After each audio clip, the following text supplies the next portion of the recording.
voilà, d'avoir répondu présent à notre premier atelier sur l'analyse de la composition corporelle. Donc voilà, on a décidé de mettre ça en place surtout pour profiter un peu de ce temps confiné et pouvoir un peu échanger autour d'une pratique qui est quotidienne pour nous, hein, l'interprétation des bilans de composition corporelle. Et donc, on voulait faire un petit topo de base sur la composition corporelle et échanger avec vous, utilisateurs ou non de l'impédance-métrie et du Z-métrix. Donc, hop. Alors, voilà. Donc, Bioparom, voilà, on est une toute petite équipe, mais très vite, voilà, il y a Eva qui est notre présidente, moi qui suis diète et formatrice. On a deux collègues aussi diète sur le sud et l'ouest, donc Sandrine et Charlotte, et on a Evelyne d'un point de vue administratif qui gère à peu près tout, que vous devez avoir aussi en ligne régulièrement, et Amjad qui s'est chargé de développer notre nouveau logiciel. Donc ça, c'était pour une petite aparté. Voilà, une petite équipe de Bioparom, mais voilà, on essaye de mettre tout en place pour satisfaire un peu nos clients avec un outil Made in France. Mais ce n'est pas le sujet, en tout cas pas pour l'instant. On va commencer à parler de la composition corporelle en général. Ensuite, on passera aux différentes méthodes d'analyse de la composition corporelle. On va essayer de scanner un petit peu toutes les méthodes qui ont pu exister, qui existent encore pour interpréter, analyser des données hydriques tissulaires. Ensuite, on passera à la technologie vraiment de l'impédance-métrie et on vous expliquera notre technologie, le Z-Matrix. On fera une mesure. J'ai déjà anticipé un petit peu, j'ai placé mes petites électrodes et mon Z-Matrix est tout chaud, tout prêt à côté de moi, prêt à effectuer une petite mesure, la mesure du jour. Et donc, on finira avec quelques cas concrets, histoire d'être vraiment dans le bain, mais très succinct, pour pouvoir imaginer un petit peu l'intérêt de l'analyse de la composition corporelle avec notre outil. Donc, la composition corporelle. Donc voilà, la composition corporelle, on peut chercher à l'interpréter, à l'analyser sous plusieurs formes. On peut parler de corpulence. La corpulence, ça va être la morphologie du corps, la forme, sa structure. On a trois définitions à proposer. Pour des silhouettes un peu plus grasses, on va dire, on appelle ça un patient qui serait plutôt endomorphe. Un patient plutôt musclé sera mésomorphe, c'est le cas de mon patient, mon image centrale. Et un patient plutôt élancé, on dit qu'il est ectomorphe. On peut parler aussi de composition corporelle en regardant sa dimension. La dimension, ça tient compte notamment du poids, de la taille, mais aussi des mesures anthropométriques qu'on pourrait réaliser à l'aide d'un mètre ruban, par exemple. Et enfin, ce qui va nous intéresser, nous, à proprement parler, c'est vraiment la composition corporelle, ce qu'il y a à l'intérieur du corps, les tissus, le gras, les muscles, l'os, et puis tout le secteur hydrique. Donc, c'est vrai qu'il existe plusieurs modélisations. On a appris ça un peu à l'école. Il existe des modélisations à 2, 3, 4 compartiments, mais celle qu'on aura retenue, c'est la modélisation de Kyle qui dit que le corps est scindé en 5 compartiments, donc indépendants les uns des autres, qui sont la masse grasse, le contenu osseux, le contenu minéral osseux, qui est l'os cortical, l'os dur, le secteur hydrique, qui lui-même va être scindé en 2 parties, le milieu intracellulaire et le milieu extracellulaire. Et enfin, toute la masse protéique, que ce soit les protéines viscérales, les protéines circulantes et les protéines des muscles squelettiques. Donc ça va être notre modèle physiologique à 5 compartiments. Maintenant, c'est vrai qu'on a tendance à parler de masse non grasse, de masse maigre, de masse musculaire. Et il est important, en fait, quand on parle de ces secteurs-là, de comprendre vraiment de quoi on parle. La masse non grasse, par définition, c'est le poids sans la masse grasse de notre patient. Donc, très simple, ça va être ces 4 secteurs situés au-dessus de ma colonne, au-dessus de mon cylindre. La masse maigre, vous retirez de la masse grasse le contenu minéral osseux. Donc, il vous reste toute la masse protéique, il vous reste toute l'eau. En fait, il vous reste la masse musculaire, les viscères et les fluides circulants. Et enfin, notre masse musculaire qui nous intéresse, ça va être une partie de la masse protéique et une partie de l'eau. Alors, majoritairement de l'eau intracellulaire et un petit peu d'eau extracellulaire pour ce qui est de la vascularisation. Donc voilà, il est important de comprendre les bases de la physiologie et de ce modèle à 5 compartiments pour vraiment savoir de quoi on parle lorsqu'on va chercher à analyser nos résultats. Et donc, il existe des répartitions théoriques. Donc là, on a le modèle d'un homme et d'une femme qui sont plutôt des profils de patients sains avec des répartitions saines. On a environ 60% d'eau dans le corps, 15% de masse grasse pour l'homme, environ 6% d'os cortical et 16% de protéines. Donc ça, ce sont des valeurs qui sont dites, on va dire, standards, plutôt pour des profils sains, qui ne sont pas vraiment notre but à atteindre. Mais ce qu'il faut entendre, en fait, c'est que maintenant, il existe des valeurs de référence référence pour l'interprétation de la composition corporelle pour pouvoir nous permettre de détecter des problématiques. Et donc, ces valeurs de référence, par exemple, ce sont celles de la masse grasse. Donc là, je vous présente des données qui sont intégrées dans notre équipement, mais en tout cas qui sont bien connues. C'est-à-dire que l'unité, enfin, comment dire, oui, le Centre de recherche sur l'obésité a mis au point en fait des indices permettant d'évaluer le surpoids, l'obésité chez nos patients à partir du pourcentage de masse grasse et plus à partir de l'IMC, qui, on le sait, a ses limites dès lors qu'on va être trop musclé ou plutôt plutôt lourd parce que peut-être il y a de la rétention d'eau. En tout cas, ça ne fonctionne pas chez tous nos profils de patients. Donc là, on a les valeurs de bonne santé, dites de bonne santé pour une masse grasse dans la norme, des valeurs de sous-poids, surpoids, obésité par tranche d'âge et par sexe. Il existe même des références chez les sportifs, donc par discipline, où là vraiment on peut essayer d'atteindre des valeurs un peu dites cibles de masse grasse, de pourcentage de masse grasse corporelle.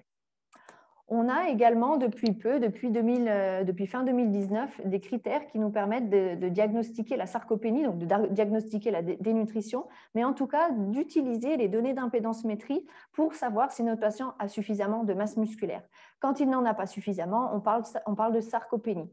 Et vous avez dû en entendre parler, les critères de dépistage de la dénutrition ont évolué. Donc avant, un seul critère suffisait parmi la liste de ceux qui étaient proposés. Aujourd'hui, il en faut deux. Donc un critère phénotypique dont fait partie la sarcopénie évaluée par bioimpédance et un critère étiologique. Donc, je vous ai encadré là les deux indices qui nous permettent d'évaluer la sarcopénie.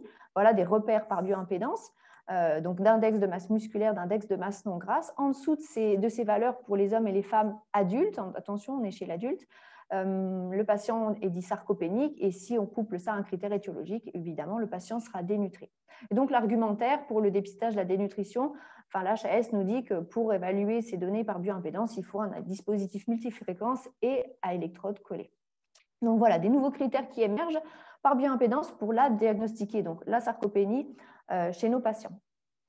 Attention, du coup, qui dit sarcopénie, quand on va évaluer l'index de masse musculaire, c'est très transparent. Par contre, quand on va évaluer l'index de masse non grasse, il faudra quand même faire attention parce qu'on l'a vu juste avant, notre masse non grasse, ça va être tout le poids sans la masse grasse. Or, c'est un compartiment qui est fortement influencé par le statut hydrique de la personne. Donc, un peu comme l'IMC finalement, à ce moment-là, il ne faudra pas vraiment tenir compte de cet indice-là puisque l'index de masse non grasse sera surévalué et on pourrait passer à côté d'une réelle sarcopénie chez un patient qui fait de l'œdème, par exemple. Donc, mesurer la composition corporelle. Pourquoi la mesurer? En santé, évidemment, pour détecter des pathologies. Et puis les suivre. Donc, ça peut être la présence d'œdème, ça peut être des TCA, de la dénutrition, on l'a parlé, des patients en surpoids, en obésité, les patients opérés de chirurgie bariatrique ou atteints de fragilité osseuse. Évidemment, du coup, le but va être d'optimiser la santé de nos patients, voir la performance physique chez les plus sportifs ou pas, d'ailleurs, toute personne qui va se remettre à l'activité physique. Ça peut être aussi dans un but de bien-être personnel. Et comment faire? Donc, il existe diverses méthodes qui sont plus ou moins coûteuses, difficiles à mettre en œuvre, à portée de main. Ces méthodes, elles sont plus ou moins aussi sélectives, c'est-à-dire qu'elles ne mesurent que rarement plusieurs paramètres. On va soit se contenter des données hydriques, soit se contenter des données de masse grasse. Or, on a quand même besoin d'avoir un maximum d'informations quand on veut faire une bonne interprétation de notre composition corporelle. Et surtout de ne pas s'arrêter à certains indicateurs, comme par exemple l'IMC, qui est fortement utilisé. Mais vous voyez, sur mon exemple en bas, on a deux profils qui sont complètement différents, mais pour lesquels on retrouve un même IMC. Donc voilà, l'idée n'est de ne pas s'arrêter à certaines données, mais d'aller un peu plus loin que le poids, vraiment, pour bien comprendre ce qui se passe d'un point de vue composition corporelle et accompagner le patient dans sa santé. Donc, les différentes méthodes d'analyse de la composition corporelle. Donc, on a des méthodes qui nous permettent d'interpréter, en tout cas d'analyser le secteur hydrique.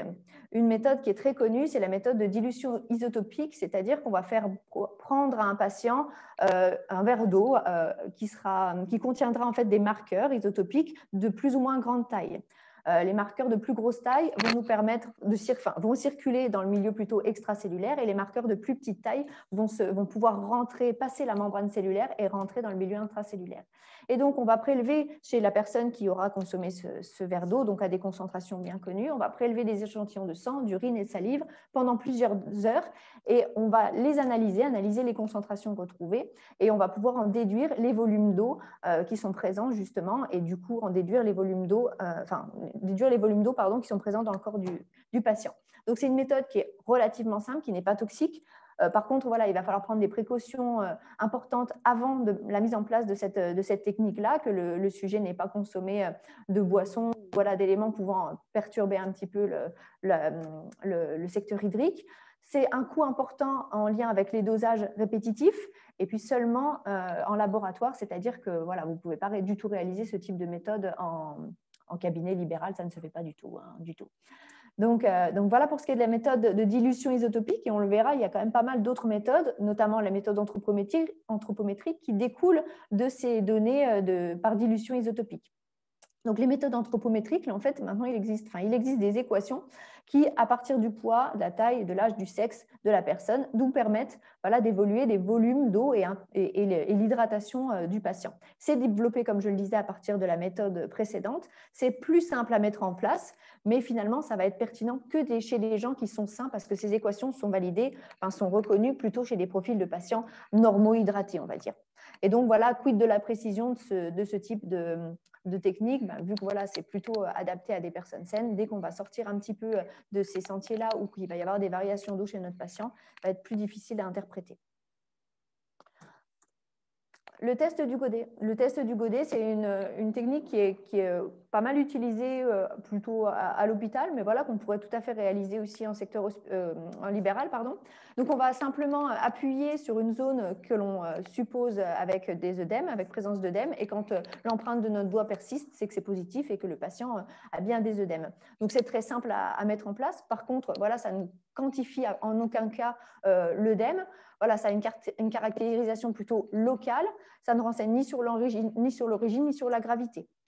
Donc voilà, c'est une mesure qui va nous indiquer la présence d'œdème, mais quoi, combien, comment, pourquoi, ça c'est plus compliqué. Il va quand même falloir aller un petit peu plus loin. Et ça ne nous aide pas non plus à suivre l'assèchement de l'œdème. Donc voilà, il va falloir quand même aller un petit peu plus loin. Enfin, on a aussi la possibilité d'analyser les urines, le volume, la couleur, le pH. Par exemple, un volume urinaire qui est important, ça va être signe plutôt d'une hyperhydratation. Idem pour ce qui est d'un pH urinaire élevé, signe d'urine basique. Et enfin, si les urines sont claires, on dit plutôt que l'hydratation est saine. Si elles sont foncées, on va plutôt dire que le patient ne boit pas suffisamment. Donc ça, c'est des méthodes plutôt d'observation qui sont aussi simples, aussi rapides, mais de nouveau qui ne quantifie pas la déshydratation, qui la qualifie simplement, qui est aussi influencée par des pathologies, que ce soit des troubles de la fonction rénale, un diabète ou voilà, des consommations récentes, que ça pourrait être de l'alcool, du café, des diurétiques par exemple. On a aussi pour les fluides la possibilité, vous savez, de pincer la peau du patient pour détecter une éventuelle déshydratation. Ça, c'est aussi des choses qu'on va faire en routine. Ça va caractériser, ça va qualifier la présence d'une déshydratation, mais de nouveau, ça ne la quantifiera pas. Donc ça, c'était pour le bilan plutôt hydrique. Maintenant, pour les tissus, c'est vrai qu'on a cet IMC, là, l'indice de Ketley, qui est bien connu des professionnels de la nutrition. Donc là, l'IMC, voilà, il va nous permettre de définir si le patient il est plutôt en surpoids, en obésité, c'est plutôt dans des normes saines. C'est un rapport du poids sur la taille au carré. C'est très simple, c'est vraiment très utilisé en routine, mais attention, ça va être peu pertinent dès lors que le sujet sera lourd, soit parce qu'il est très musclé dans le cadre des sportifs, soit parce qu'il y a présence d'œdème. Alors, il existe maintenant des bornes pour les enfants, mais pas vraiment chez le sujet âgé. Ça ne tient pas du tout compte de la morphologie, donc voilà, ce n'est pas pertinent dans certains cas et chez certains profils, justement, qui n'auraient pas une morphologie dite saine et normale. On a aussi le rapport taille-hanche.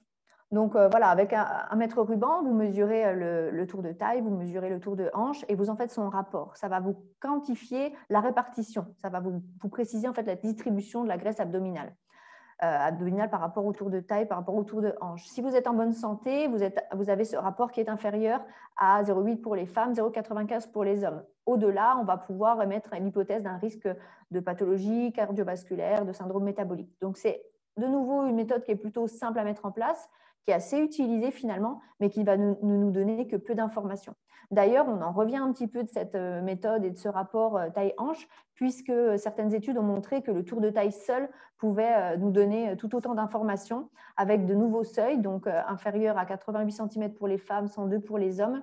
Au-delà, voilà, il y aurait un risque cardiovasculaire. Et là, on vous présente une petite étude de 2020 qui prouve en fait que couplé à l'IMC, c'est-à-dire par tranche d'IMC, on a des seuils maintenant un peu spécifiques du tour de taille chez les hommes et chez les femmes qui sont du coup à ce moment-là associés à un risque cardio-métabolique pour le patient. Donc ici, c'est quand même assez simple à mesurer. Et puis c'est rapide, c'est des mesures qu'on peut tout à fait réaliser en cabinet et qui peuvent vraiment nous mettre sur la piste de problématiques et de risques chez des profils voilà, pour lesquels on aurait peut-être un IMC qui est tout à fait normal. Pour l'analyse des tissus, donc on a aussi la méthode des 4 plis et la méthode avec une pince à plis, la pince d'Arpenden. Donc ici, c'est une méthode qui est assez ancienne de nouveau et qui nous permet en fait d'évaluer la densité corporelle. Vous voyez toutes ces équations-là, en fait, ce sont des équations qui nous permettent, à partir d'une méthode donc de la mesure de 4 plis, un pli au niveau bicipital, tricipital, suprailiaque et sous-scapulaire, vous renseignez ces éléments-là dans nos équations par tranche d'âge et par sexe et vous allez évaluer la densité corporelle. Et en fait, on considère que, enfin, alors on considère, Siri considère ça, hein, vous avez l'équation de Siri en fait qui évalue la masse grasse à partir de la densité corporelle. Et en fait, ça c'est possible parce qu'on considère que la masse maigre et la masse grasse ont une densité plutôt constante. Donc ici, à partir de ces données-là, ça va nous permettre d'évaluer la masse grasse de notre patient et la masse non grasse de notre patient. Simplement, c'est vraiment les seuls éléments qu'on va pouvoir mesurer avec cet indice-là. Et du coup, c'est vrai que ça a ses limites finalement, parce que déjà, ça va sous-estimer, ça va ne prendre que la graisse sous-cutanée en compte, ça va sous-estimer toute la masse grasse qui va être au niveau inférieur du corps. Et puis, c'est une méthode qui est plutôt dépendante de l'opérateur, avec un fort pourcentage d'erreurs quand même liées à la technique. C'est utilisé en routine, beaucoup avec les sportifs, je dirais. C'est peu coûteux. Il faut simplement s'équiper avec une pince d'Arpenden et puis avoir un bon logiciel Excel, je dirais. Rapide, plus ou moins. En fait, vraiment, pour avoir un meilleur niveau de précision, il faudrait réaliser 3 mesures par pli, en faire une moyenne. Donc voilà, ça commence aussi à être un petit peu fastidieux. On a aujourd'hui des méthodes qui sont prouvées et qui ont un meilleur niveau de précision et qui nous prennent quand même beaucoup moins de temps. Mais voilà, c'est des méthodes qui sont toujours utilisées actuellement et donc basées sur la densité corporelle. Ici aussi, une évaluation de la densité corporelle par la pesée par immersion. Donc là, c'est une méthode qui est assez ancienne aussi, on est dans les années 40 et donc on va évaluer la densité corporelle en essayant ici de définir le volume du corps. Et pour définir le volume du corps, on va simplement le plonger dans l'eau et puis quantifier le volume d'eau déplacé. À une époque, c'était vraiment la seule méthode qui existait. Par contre, c'est quand même assez lourd à mettre en œuvre. Et de nouveau, qui dit qu'on va évaluer la densité corporelle, souvenez-vous, ça va nous permettre d'évaluer le pourcentage de masse grasse du corps et donc déduire la masse non grasse du poids total. Donc voilà, ça va nous donner seulement certains paramètres, mais c'est vrai qu'à cette époque-là, c'était les seules données qu'on arrivait à obtenir. Il existe des méthodes un peu plus modernes, mais basées sur le même principe de la densité corporelle. Ici, c'est le plétismorphographe, c'est cet outil-là, en fait, une capsule dans laquelle on va rentrer et où on ne va pas mesurer le déplacement finalement de l'eau, mais finalement le déplacement d'air. La machine va mesurer une pression qui va être en fait induite par la présence du corps dans cette capsule. Donc, c'est un petit peu plus facile quand même à mettre en place que dans l'eau, hein, maintenant que cet outil-là est conçu. Par contre, de la même manière, ça va uniquement nous donner la masse grasse et la masse non grasse de notre patient.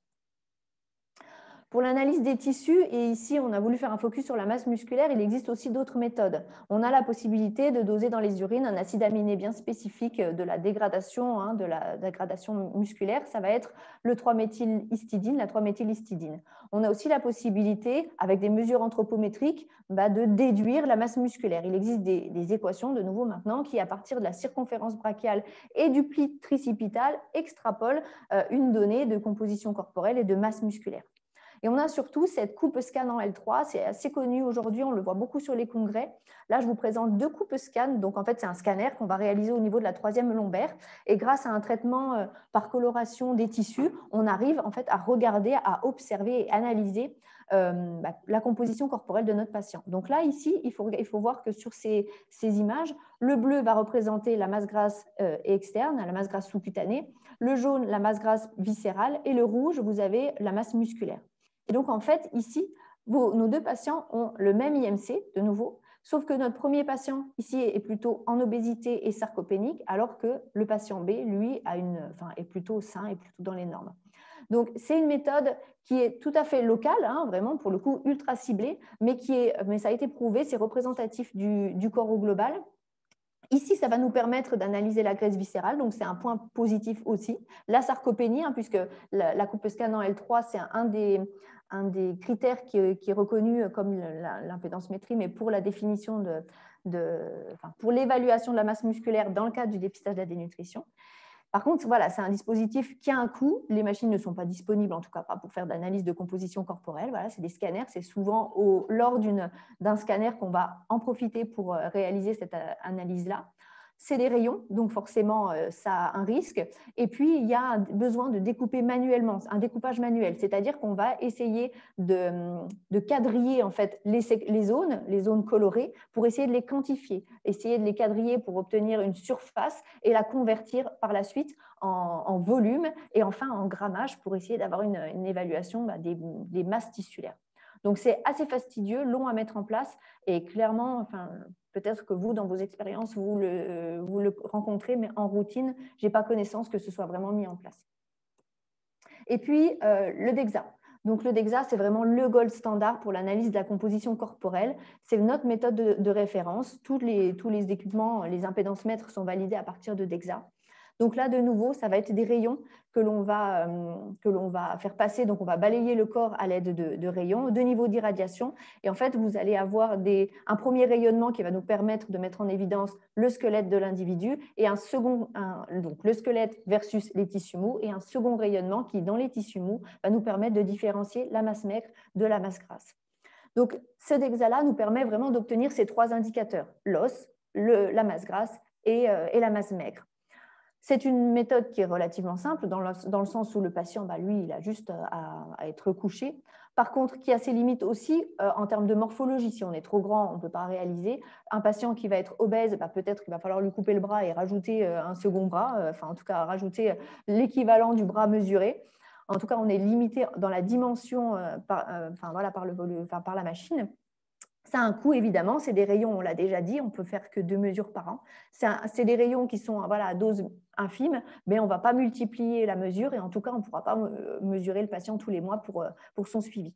Et donc, le vrai manque de cette machine, c'est les volumes hydriques. Ici, on a vraiment les tissus, mais on n'a pas du tout idée des volumes du bilan hydrique. Mais c'est quand même notre gold standard et du coup, voilà, tout est comparé, toutes nos mesures pourront être comparées à DEXA. Et donc, si on parlait un petit peu de l'impédance-métrie, qui est une des méthodes d'analyse de la composition corporelle. Alors, qu'est-ce que c'est l'impédance-métrie? Donc, c'est très simple. L'impédance-métrie, la définition, ça va être l'opposition d'un tissu biologique au passage du courant électrique. On va administrer un courant à notre patient. Et donc, rappelez-vous de la loi d'Ohm qui dit que U est égal à R fois I, la tension est égale à la résistance fois l'intensité. C'est une équation qui n'est pas telle qu'elle valable chez les patients, puisqu'on ne va pas parler de résistance en direct chez les patients, mais bien d'impédance. Ça va être notre petit Z sur l'équation ici. Et donc, en fait, on va appliquer une intensité connue, une très faible intensité à notre corps, et on va mesurer une tension. C'est-à-dire qu'on va avoir des électrodes émettrices qui vont émettre ce courant et des électrodes réceptrices. Et au niveau des électrodes réceptrices, on va récupérer une tension U, nous permettant d'évaluer notre Z. Z étant égal à U sur I. Ça va nous donner ce Z-là, notre notion d'impédance. L'impédance, c'est un nombre complexe qui en fait comprend 2 éléments, la résistance et la réactance. Et ce qu'il faut bien comprendre, c'est que dans l'impédance-métrie, on ne mesure pas la masse grasse, on ne mesure pas l'hydratation de notre patient, on ne mesure que ces 2 données en fait, de résistance des tissus et de réactance, c'est tout. Et ces données-là vont être intégrées dans des équations. finalement pour faire une analyse mathématique du corps. Et donc, qu'est-ce que c'est notre résistance? La résistance, elle est proportionnelle à la conduction du corps traversé, c'est-à-dire que le gras va être plutôt isolant, le courant va le contourner, et les tissus musculaires, l'eau, vont être conducteurs, donc le courant va traverser dans ces tissus-là. La réactance, lui, c'est un nombre plutôt, c'est une donnée imaginaire. Ici, en fait, c'est un ralentissement des électrons à cause des membranes cellulaires. Donc, les membranes sont là. Avec des fréquences élevées, le courant va pouvoir traverser les membranes, mais à des fréquences plus basses, le courant va rester plutôt en milieu extracellulaire. Donc, cette réactance, elle est proportionnelle justement à la qualité de la membrane cellulaire, à la santé cellulaire et du coup à la vitesse de propagation du courant à notre fréquence. Donc, vraiment ici, ce sont les deux seules données mesurées. Et ces données, on va les mettre dans des équations pour vraiment, après, comprendre ce qui se passe d'un point de vue tissulaire et corréler ces données à notre DEXA pour valider l'équipement. Donc voilà, ici, petit rappel, donc voilà, vous avez les lignes vertes, ça va être les courants de fréquence plutôt basse qui vont passer uniquement dans le secteur extracellulaire et à des fréquences plus élevées, on va pouvoir traverser la membrane, passer dans le secteur cellulaire et puis comprendre ce qu'il y a au niveau global, par exemple, pour ce qui est du volume d'eau total. Donc voilà, l'intérêt d'une mesure multifréquence, c'est ça, c'est vraiment d'aller jusqu'à dans la cellule et de pouvoir passer la membrane cellulaire. On a des grandes recommandations et surtout contre-indications pour la mesure de l'impédance métrie. C'est quand même un courant dit de faible intensité, mais il y a deux grandes interdictions. C'est les principes de précaution, mais quand même, on ne va pas réaliser les mesures chez les femmes enceintes ni sur les patients porteurs de pacemaker. Donc là, c'est vraiment valable pour les dispositifs médicaux, mais également pour les balances de salle de bain, si vous en avez une à la maison. C'est le même principe. Justement, donc il existe des impédances mètres pour les particuliers. Ça, c'est vraiment le pèse-personne qu'on va rencontrer, qu'on va pouvoir avoir à la maison. On en a même maintenant qui sont ultra connectés.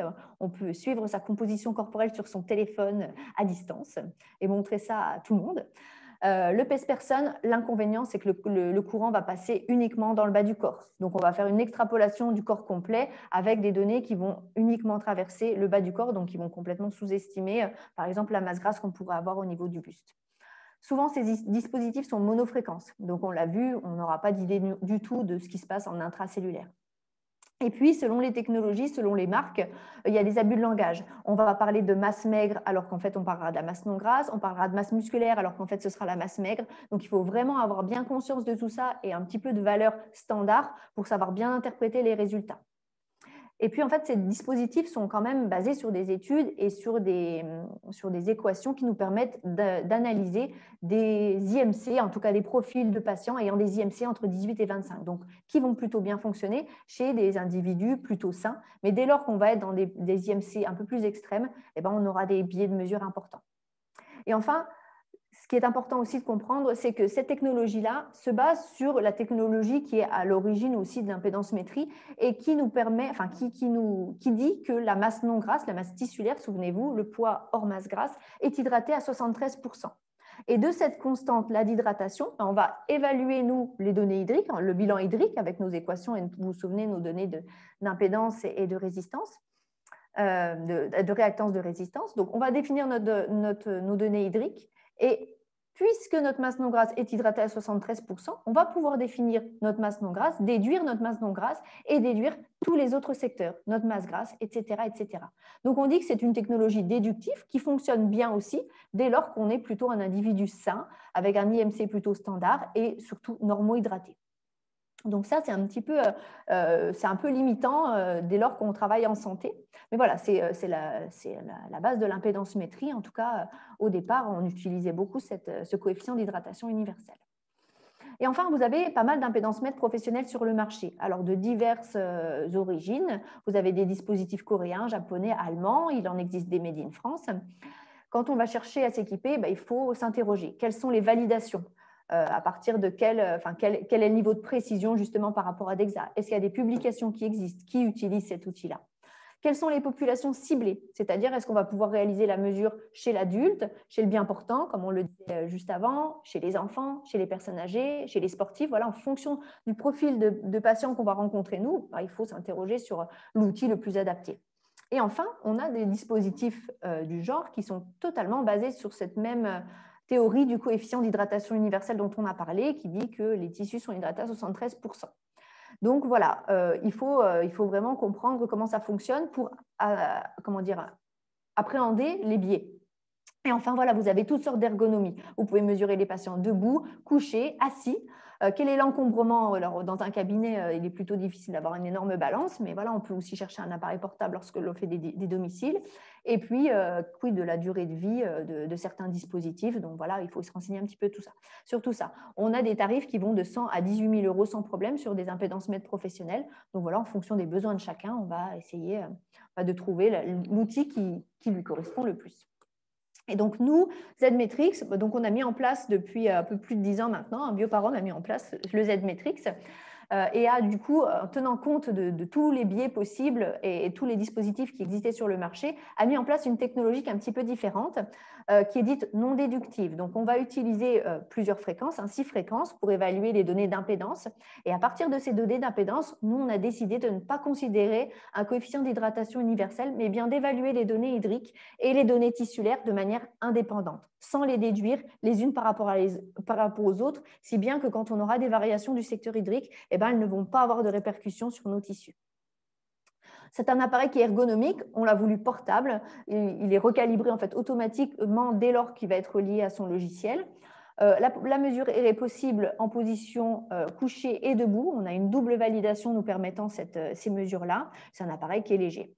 C'est un appareil qui est fiable, qui est reconnu dispositif médical, CE, qui a été validé donc par rapport à DEXA avec moins de 2% d'erreur sur les tissus et qui est répétable. En tout cas, la mesure est reproductible grâce aux électrodes collées. Ces électrodes-là nous permettent vraiment de mettre en place un protocole qui va être identique à chaque mesure.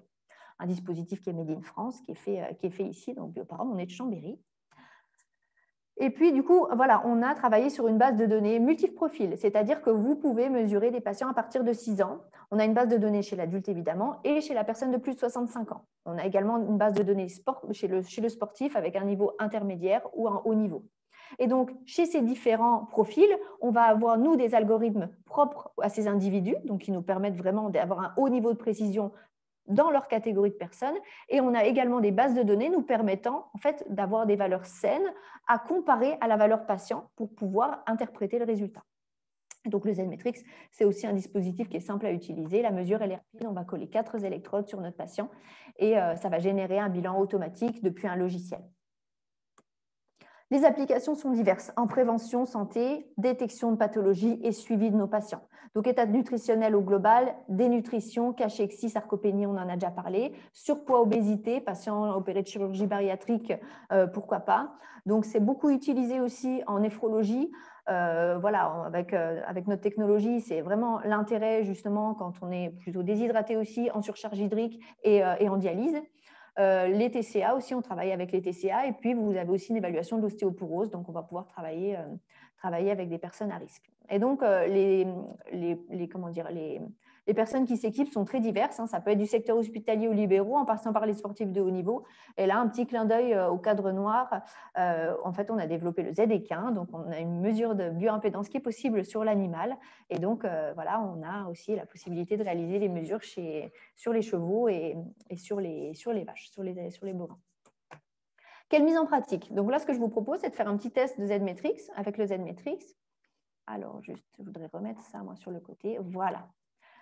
Alors, ici, vous avez notre logiciel Z-Metrix. Donc, c'est très simple. C'est un logiciel qui est couplé à notre boîtier. Donc, le Z-Metrix, il est ici, vous voyez. C'est un boîtier qui fait à peine la taille de ma main et donc qui est relié qui sera relié au patient à l'aide d'un câble 4 voies. Donc, 4 électrodes vont être appliquées sur le patient. On va en mettre 2 sur la main et 2 sur la cheville, des électrodes que j'ai déjà appliquées. Et donc, le logiciel est couplé à notre boîtier. Et donc, il vous permet de suivre vos patients. Donc, de suivre vos patients, vous allez créer un fichier patient, un dossier patient. Et puis, vous allez pouvoir créer votre fichier patient et à partir de ce fichier-là, proposer plusieurs mesures pour suivre la composition corporelle de notre patient. Donc, ici, on identifie le patient. C'est un peu ici que tout se joue, puisque en identifiant le patient, en lui attribuant un âge, un sexe et une orientation, comme on va le voir, et bien en fait, ça va permettre de sélectionner les équations qui vont être utilisées pour analyser sa composition corporelle, mais également les bases de données, les valeurs seuil nous permettant d'interpréter les résultats. Donc ici, on rentre le poids, on rentre la taille de la personne. Donc, on voit bien en gris à l'arrière notre base de données adulte, enfant à partir de 6 ans, la personne de plus de 65 ans ici, et 3 orientations possibles, le mode santé-bien-être, la performance sportive, qu'on soit plutôt de niveau amateur ou de haut niveau. Donc là, ça va en fonction de l'intensité de l'activité physique de la personne. Donc ici, vous avez une fiche plutôt très classique, un recueil d'informations, une fiche d'anamnèse. Mon patient est créé. À partir de Z-Metrix, vous avez la possibilité d'effectuer 2 mesures. Je vous présente quand même la mesure de graisse abdominale. Elle est intéressante, cette mesure-là. En fait, de la même manière, on va appliquer des patchs sur le ventre de la personne, de part et d'autre du nombril. Et donc, c'est une mesure qui est complètement indépendante du poids et même de la masse grasse totale du patient, qui va nous permettre en fait, d'évaluer l'épaisseur de masse grasse qu'on a en sous-cutané, donc entre la peau et les viscères. Une donnée en millimètres qu'on va suivre dans le temps, dès lors que le patient il va perdre du poids, plutôt tous les 3 à 6 mois. Il faut quand même qu'il y ait du résultat pour que ce soit ultra motivant. Par contre, voilà, ce qui nous intéresse, c'est surtout la mesure de composition corporelle globale. Donc, à partir de cette surface-là, vous faites… J'entends parler. À partir de cette surface-là, vous avez la possibilité de lancer la mesure. Le logiciel Z-Metrix va vous donner beaucoup d'informations, dont une analyse du besoin énergétique de la personne. Pour calculer le besoin énergétique, c'est une équation prédictive pour la DER et on va corréler cette DER à un facteur d'activité physique et d'agression que vous pouvez saisir manuellement ou éventuellement calculer, je parle du NAP, là on n'a pas toujours idée du NAP du patient, donc on peut éventuellement le calculer à partir d'une grille de calcul. Un coefficient d'agression, donc je rappelle l'impact de l'agression sur le métabolisme du patient. La possibilité ici de changer la position du patient, donc là on va réaliser une mesure debout. Principalement, on va proposer une mesure plutôt corps droit, donc ça c'est pour limiter l'impact des battements du cœur sur les résultats. Et donc, on rappelle les consignes de mesure. Dans les consignes de mesure, on a l'application des électrodes et surtout, on rappelle les 2 grandes contre-indications. Donc, mes électrodes sont numérotées, mes câbles sont numérotés et donc je viens appliquer l'électrode 1 sur mon patch 1, le 2 sur le 2, le 5 sur le 5 et le 6 sur le 6. Donc, je le fais en direct avec vous. Hop, je clipse, je clipse, je clipse. Voilà, je suis branchée. Et donc ici, hop, je sors de mes consignes. Donc ici, je dois me mettre quand même debout dans la bonne position. La bonne position à adopter, j'écarte les jambes au moins de la largeur de mes hanches, mes cuisses ne se touchent pas. Je décolle mon bras et je vais venir ici cliquer sur mesure pour lancer la mesure. Hop. Donc je clique. Voilà. Donc la mesure en cours, moi je vois mon appareil clignoter. Donc il est déjà en train de faire la mesure. Mesure en cours. Et la mesure est effectuée avec succès. Donc voilà, une mesure qui est ultra rapide et qui nous permet du coup de générer un compte-rendu instantané. Donc le compte-rendu, ici vous avez un échantillon de données pour lire l'ensemble des résultats. Vous avez le petit stéthoscope. Le Z-Metrix va mesurer beaucoup d'éléments. Tout ce qui est intégré dans le module, comme on dit, le module complet. En fait, vous avez beaucoup d'informations dans Z-Metrix, mais finalement, on n'a pas toujours besoin de ça avec le patient. Il y a de la redondance, plusieurs unités par indicateur. On vous propose de personnaliser votre propre logiciel et de pouvoir, du coup, sélectionner les indices préférentiels pour soit faire une interprétation rapide de votre côté face au patient, soit même pouvoir lui éditer le compte-rendu en PDF avec en personnalisation de l'entête vos coordonnées, pourquoi pas. On retrouve l'IMC du patient. Donc IMC, on n'a rien inventé, rapport du poids sur la taille au carré. On retrouve dans le métabolisme nutritionnel le besoin énergétique. Ici, notre besoin énergétique, c'est une équation prédictive de la DER, pondérée du coefficient d'agression et d'activité physique. Ici, cette équation-là que je vous présente aujourd'hui, ce n'est pas Rice et Bénédicte, ce n'est pas la formule de Black, c'est la formule de Ravussin qui se base non sur le poids, mais sur la masse non grasse du patient. Comme c'est une donnée qu'on va évaluer nous, la masse non grasse, on a trouvé que c'était plus pertinent. Ça nous permet d'éviter de corriger le poids, de travailler sur un poids ajusté ou un poids idéal chez nos patients qui seraient en surpoids, en obésité. Et enfin, nos résultats. On a scindé nos résultats sous 3 grandes catégories. Un bloc métabolique, les tissus et enfin l'eau corporelle. Donc, dans les tissus, vous avez la possibilité de faire du diagnostic. Vous allez avoir la masse grasse, souvenez-vous, les seuils à droite sont les normes de bonne santé dictées par l'Institut de recherche sur l'obésité, donc qui sont propres à l'individu mesuré. Ici, ce sont les références des femmes de mon âge. Donc, au-dessus de 33%, c'est le surpoids chez cette catégorie de personnes. Au-dessus de 38%, on est à 5% de plus au-dessus, c'est l'obésité. On a une évaluation de la densité osseuse. Cet indice-là, il a été corrélé au risque d'ostéoporose par densitométrie. En dessous de 3,12 chez la femme, de 34 chez l'homme. On peut parler d'un risque d'ostéoporose, mais en tout cas, prendre déjà en charge une fragilité osseuse, une déminéralisation osseuse, d'un point de vue nutritionnel, dès qu'on va détecter un résultat vers le bas. Nos index de masse musculaire et de masse non grasse, on en a déjà parlé. En dessous, ici, on peut commencer à parler de sarcopénie, de dette de masse musculaire. Attention pour la masse non grasse, fortement influencée par le secteur hydrique. En dessous, vous avez l'hydratation. Donc ici, les seuils qui sont présents à droite ne sont pas des normes de bonne santé, ce n'est plus non plus des moyennes de population, c'est des valeurs qui me sont propres à moi, mesurées aujourd'hui. Si vous regardez notre troisième indice ici, l'hydratation sur la masse non grasse, souvenez-vous, je vous ai parlé d'un coefficient d'hydratation universel qui dit que le tissu, la masse non grasse, est hydratée à 73%. C'est ma valeur centrale ici. En fait, chez nous, c'est un objectif d'hydratation santé, c'est 73%. Parce qu'on n'y est pas toujours. Et on peut être aussi en bonne santé sans y être parfaitement à 73% d'hydratation. En tout cas, ce qu'il faut comprendre, c'est que les valeurs centrales sont des objectifs cibles d'hydratation santé. Et donc, en faisant une simple soustraction entre la valeur patient et la valeur centrale, j'arrive à quantifier ma déshydratation, ma rétention d'eau, que ce soit un secteur extra ou intracellulaire. L'intracellulaire, c'est au fonctionnel dans la cellule. Donc, celle-ci, elle va être hyper importante pour tout fonctionnement biologique, physiologique en fait, de l'organisme. L'eau extracellulaire, elle va varier aussi en fonction de la capacité qu'a l'individu à compenser ses pertes. Donc, on va essayer d'interroger le patient, essayer de comprendre pourquoi ces résultats en sont là aujourd'hui, et puis mettre en place des actions pour corriger les valeurs qui seraient soit trop élevées, soit trop basses, et puis reproduire la mesure à un temps donné, 3 semaines, 1 mois, pour suivre ces indicateurs et voir si notre stratégie est efficace. Et enfin, on a le bloc métabolique. Donc ici, on rentre vraiment dans la cellule, dans son fonctionnement. Notre premier indice, appelé indice d'activité métabolique, comprenez que c'est un indice d'activité cellulaire. On a parlé tout à l'heure de la réactance et de l'idée de cette membrane cellulaire. En fait, ici, c'est un coefficient de perméabilité de la membrane cellulaire. Est-ce que mon courant arrive à passer la membrane? S'il passe bien, la valeur, elle est vers le haut. Mon sujet, il a une bonne vitalité cellulaire. Les échanges cellulaires sont efficaces, ils se font bien.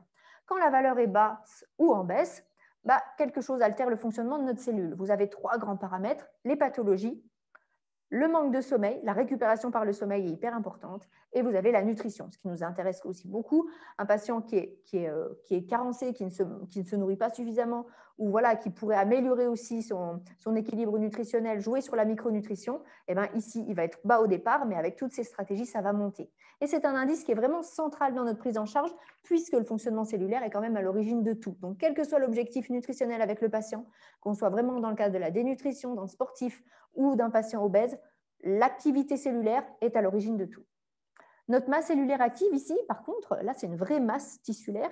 La masse cellulaire active, ce sont les cellules du corps qui participent à la synthèse d'énergie. Plus on en a, plus on dit qu'on a un bon potentiel à l'effort physique. Les sportifs sont très élevés. C'est corrélé à leur endurance, même à la VO2 max. Ça va être intéressant par contre chez des personnes qui sont plutôt sédentaires, en surpoids, parce que ces personnes-là vont être plutôt en bas ici. Et dès lors qu'elles vont remettre en place une activité physique régulière, ça va monter. Attention, pas 2 heures de sport avant d'avoir fait la mesure, mais bien une activité suffisamment régulière pour qu'elle ait un impact sur le métabolisme, en fait, le métabolisme même de base. Et on va jusqu'à interpréter, jusqu'à aller chercher le contenu protéique corporel de l'individu. Donc là, à mon sens, c'est quand même plus pertinent encore que la masse musculaire. C'est un meilleur reflet du statut nutritionnel. Souvenez-vous, on l'a dit, notre masse musculaire, elle est dépendante et des protéines et de l'eau. Finalement, le meilleur niveau de précision, ça va être de regarder vraiment combien on a de protéines. Et donc, quand mon patient il diminue au niveau de sa réserve en protéines, puisque c'est ça, la réserve en protéines du corps, clairement, il ne couvre pas ses besoins. Donc, on va travailler évidemment sur la nutrition. On va essayer de comprendre quels sont ses apports, évidemment. Et puis, est-ce que c'est suffisant ou pas? Est-ce que mon patient il a un hypercatabolisme, il brûle des protéines plus que d'habitude? Ou encore, ça pourrait nous mettre aussi sur la piste d'un problème d'absorption intestinale, d'assimilation des protéines qui va du coup limiter la stabilisation de cette réserve en protéines.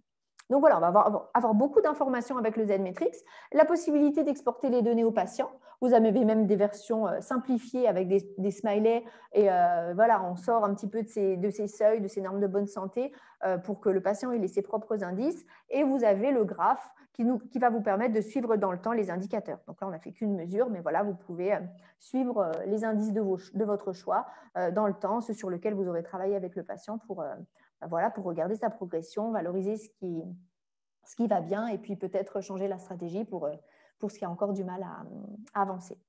Donc ça, c'était pour la petite présentation du Z-Matrix. Je vous invite à revenir vers nous si vous avez des questions, si vous voulez voir un petit peu plus en détail le logiciel ou voilà, certains indicateurs. Je ne vous ai pas tout présenté ici. Par contre, voilà, je voulais faire un petit peu le point sur quelques cas concrets, donc très, très rapidement. Je n'ai pas regardé l'heure. Il nous reste quelques minutes. Donc, des cas concrets, c'est un petit peu pour imager en fait l'intérêt du Z-Matrix. Je vous présente aujourd'hui Madame J, 61 ans. Donc, c'est une dame qui va consulter pour une prise en charge d'obésité, obésité modérée, avec une découverte récente de diabète de type 2 et qui est traitée déjà depuis quelques temps pour une hypertension. C'est une patiente qui présente de l'arthrose et qui a été opérée du coup de la hanche, du genou et de l'épaule et qui a 5 grossesses quand même à son actif. Donc, un IMC à 33,3 et on retrouve ici ces résultats au niveau du bilan Z-Matrix. Donc, qu'est-ce qu'on va pouvoir dire de ces résultats? Donc, notre masse grasse, on voit qu'elle est évidemment en excès. Hein, on a un IMC à 33, mais souvenez-vous, je vous ai dit au-dessus de 5%, au-delà de notre indicateur, c'est le surpoids. Donc, au-delà de 41%, c'est l'obésité. Donc là, on est en obésité, mais on est presque à un niveau d'obésité sévère. Au-delà de 46%, 5% de nouveau au-dessus, ce serait presque le niveau d'obésité sévère quand on a bien une obésité modérée d'après le pourcentage, enfin d'après l'IMC, pardon. Notre index de masse musculaire est très bon. Pas de risque de sarcopénie chez cette personne. Idem, on a une belle densité osseuse qui est dans le rouge, mais aucun problème à être très élevé. Au niveau de la densité osseuse, c'est plutôt très positif aussi chez des personnes qui sont en surcharge pondérale ou en excès de masse grasse. Et notre patiente, en fait, ici, elle présente une hyperhydratation. Donc voilà, là, il y a une rétention d'eau au global des tissus. Un indice d'activité métabolique, vous vous souvenez, c'est la santé cellulaire qui est plutôt dans la norme basse, mais qui reste dans la norme. Et par contre, la masse cellulaire active, vous vous souvenez, c'est le potentiel d'effort d'une personne, il est en bas ici. Donc en conclusion, on remarque qu'il y a une réelle obésité, bon, on s'en doutait, la rétention d'eau est observée, et voilà, on corrèle ça à un niveau de sédentarité puisque la masse cellulaire active est très basse. Voilà, elle a multiplié les opérations dernièrement, elle a de l'arthrose, voilà, c'est une personne qui est plutôt sédentaire, qui ne bouge pas et sur lequel on va travailler justement sur la remise en mouvement. Mais en tout cas, pas de dénutrition, pas de risque d'ostéoporose. Donc, au niveau des conduites à tenir, on va équilibrer l'alimentation. Hein, on fait simple au niveau des conduites à tenir. Je ne rentre pas dans les détails. On va jouer sur l'équilibre du sodium pour optimiser l'hydratation et peut-être s'interroger aussi sur un déséquilibre hormonal. Mais ça, on va suivre plutôt le facteur dans le temps une fois qu'on aura travaillé sur l'apport en sel. Et puis, on va travailler sur la remise en mouvement. Au niveau des objectifs, donc bouger, c'est un premier objectif. Rééquilibrer les fluides, on l'a dit. L'objectif fixé avec cette patiente est de 6 kg. On a intégré nos cibles dans notre nouveau logiciel du Z-Matrix. En fait, cible nous permet, plutôt que de se fixer un objectif de perte de poids, comme souvent les patients se présentent en consulte en nous disant « je veux perdre 20 kg », non, on va nous travailler sur la masse grasse. Puisqu'on a évalué la masse grasse de notre patient, on sait, on l'a vu juste avant là, notre patiente, elle est à 45,4% de masse grasse, on va lui dire, je vous propose d'atteindre déjà un pourcentage de masse grasse cible qui est 41%. Un objectif plutôt raisonnable. Et pour atteindre ce degré-là de masse grasse, de pourcentage de masse grasse, mais en fait, la personne aura à perdre 6 kg. Et grâce à cet outil-là, on est dans le vrai, plutôt par rapport à la masse grasse, concernant la perte de poids, plutôt que par rapport au poids global. Madame MB, une petite maminette de 70 ans qui est prise en charge à l'hôpital suite à une chute à domicile. Donc là, on émet l'hypothèse d'une déshydratation, pourquoi pas, on est un profil à risque. Le fond de masse musculaire, quel est son contenu minéral osseux, quelle est sa densité osseuse. En tout cas, il n'y a pas d'antécédent de fracture. Mais par contre, on remarque chez cette patiente des troubles de la mastication, une dysbieusie et une perte de poids de plus de 10% dans les 6 mois qui précèdent du coup l'hospitalisation. Et donc, cette maminette, elle a un IMC à 19,6. À 19,6, elle a un poids de 43 kg. Donc, 19,6, ça fait partie des critères de la dénutrition du sujet âgé avec un IMC inférieur à 21. La masse grasse, on voit qu'elle est à 16 kg. Et en fait, cette patiente, elle a beau avoir un IMC à 19,6, on va observer un surpoids parce que son pourcentage de masse grasse, il est au-dessus de 36%. Donc, surpoids chez cette masse grasse, chez cette patiente, pardon, excusez-moi. Et puis, une densité osseuse qui est faible ici. Donc, clairement, une vraie problématique, un vrai risque d'ostéoporose avéré et un index de masse musculaire qui est plutôt effondré. Donc, l'index de masse musculaire chez le sujet âgé n'est pas encore un critère diagnostique de la dénutrition. On attend les nouvelles recommandations chez le sujet âgé, du coup, en 2020, mais plutôt pour 2021, dès lors que la CFNCM aura travaillé sur le sujet et publiera les valeurs, les critères seuils. En tout cas, voilà, on détecte un surpoids, une ostéoporose et quand même une dénutrition chez cette personne. Donc, conduite à tenir. Alors, le surpoids, on oublie, on ne va pas du tout prendre en charge son surpoids, pas du tout. Par contre, on va travailler sur le calcium, sur la vitamine D. On va mettre en place des compléments alimentaires, voilà, à hauteur de 2 à 3 par jour. La texture des repas sera adaptée à l'hôpital et on fera en sorte de l'adapter aussi à domicile. On enrichira les repas en travaillant plutôt avec la famille, du coup, pour l'aider dans la mise en œuvre. Cette personne va revoir le kiné du coup plusieurs fois par semaine pour la remise en mouvement, donc une activité physique adaptée, et elle sera réévaluée régulièrement justement pour limiter les risques de rechute à domicile. Et enfin, dernier cas à vous présenter, c'est Madame D, 22 ans. Donc ici, on est plutôt face à une sportive qui consulte justement parce qu'elle se prépare à une compétition, donc c'est une triathlète, mais elle observe que ses temps ne s'améliorent plus, elle ne progresse plus dans ses performances. Et donc, elle cherche à adapter son alimentation dans le but de gagner en performance sportive. Donc, un IMC à 18,5, sans problème, on a ces résultats-là. Donc, un indice d'activité métabolique qui est plutôt dans la moyenne, un petit peu en dessous du seuil central, mais qui est plutôt bon. Une masse cellulaire active potentielle à l'effort physique qui est très élevée, c'est très bien. Chez les sportifs, ils ont un bon potentiel d'endurance, c'est plutôt très positif. Une masse grasse qui est faible. Donc là, le pourcentage de masse grasse, il frôle la limite quand même. Chez la femme, on dit qu'en dessous de 12, là, il y a un risque avéré, en dessous de 12% de masse grasse. La masse musculaire qui est excellente, 37,2%, donc voilà, bien pour une triathlète. Par contre, au niveau de l'extracellulaire et de l'intracellulaire, on observe une déshydratation. Une déshydratation qui commence à être importante. On a près de 2 litres en extracellulaire et on a un peu plus d'1 litre en intracellulaire. Donc, on va du coup travailler avec cette personne sur sa déshydratation et surtout, on va émettre l'hypothèse d'une entrée en surentraînement. Alors, ce qui me fait dire ça, c'est que l'indice d'activité métabolique, il est plutôt très moyen. Et on sait que chez les sportifs de haut niveau, plutôt bien entraînés, l'IAM, l'indice d'activité métabolique, est plutôt élevé. En tout cas, cette personne-là, on l'attendrait autour de 7, en tout cas au-dessus de 7. Et là, elle est quand même plutôt dans la valeur centrale, proche de la valeur centrale, voire même un petit peu en dessous. Donc, on émet l'hypothèse d'une entrée en surentraînement et couplée avec sa déshydratation, pourquoi pas un risque de blessure. Et c'est peut-être ça qui explique justement aujourd'hui, sans parler de contre-performance, mais le fait qu'elle n'améliore plus ses performances. Et donc, au niveau de la conduite à tenir, on va simplement réviser la stratégie d'hydratation, peut-être proposer une boisson à l'effort, travailler sur la micronutrition selon l'enquête alimentaire, favoriser les acides gras polyinsaturés, les oméga 3, les vitamines du groupe B, le magnésium. Et puis, on va travailler sur la récupération en adaptant le cycle d'entraînement en phase de récupération justement avec cette personne-là. Donc voilà, c'était pour imaginer un petit peu les détections qu'on va pouvoir réaliser avec un impédance-mètre de type Z-Matrix et ce sur quoi on va pouvoir travailler avec nos patients en nutrition, quel que soit finalement le profil de l'individu, que ce soit des sportifs, des patients dénutris ou des personnes qui souhaitent perdre du poids. Voilà, on arrive à la fin de notre atelier. Donc, on espère que ça vous a plu, que vous avez peut-être obtenu des réponses à vos questions. En tout cas, nous, on est toujours là pour y répondre et éventuellement refaire le point sur certaines données, certains éléments. On vous remercie de votre venue sur notre atelier. Si vous avez besoin, vous pouvez nous contacter. Si vous voulez une présentation un peu plus détaillée du Z-Matrix, n'hésitez pas avec le QR code. Là, vous pouvez faire une demande en direct via notre site Internet. Voilà. Mais il me reste à vous souhaiter une bonne fin de journée. Je vois des petits pouces, merci beaucoup. Une bonne fin de journée. À bientôt pour ceux qu'on connaît, pour nos clients, et puis peut-être à bientôt aussi pour d'autres personnes. Très belle journée à tout le monde. Au revoir.